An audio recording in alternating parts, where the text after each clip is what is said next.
हेर्नुहोस् साथीहरू,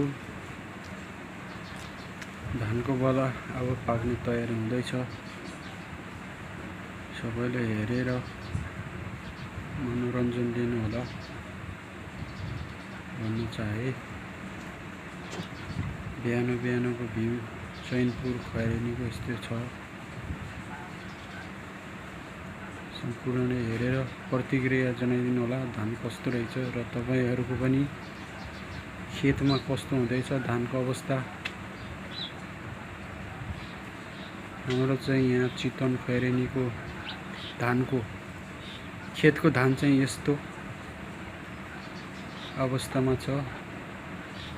अब दशैं पनि नजिकै आउँदैछ र दशैं लगतै दुनोमा दशैंको चौतो बोक्दै धान काट्ने चाहिँ टाइम हुनेछ।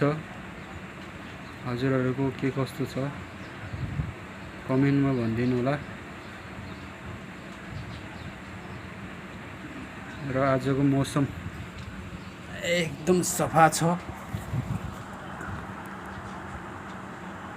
गरम पनि त्यत्तिकै छ। अब त ठन्डा सिजन आउने बेला भइसक्यो, तर यहाँ चितवनमा चाहिँ गरमै छ। हजुर हेर्नुस्, मेवाको बोट पनि सानो बोटमा पनि यति धेरै फलेको छ। तपाईहरुलाई कस्तो लाग्छ मेवाको स्वाद त्यो पनि कमेन्टमा बताइदिनु होला। र धान चाहिँ यस्तो भइसक्यो। ल हेर्नुस्, धान चाहिँ अब त्यस्तै 10-15 दिनमा चाहिँ काट्ने तयारी हुँदैछ हामीहरुको धान।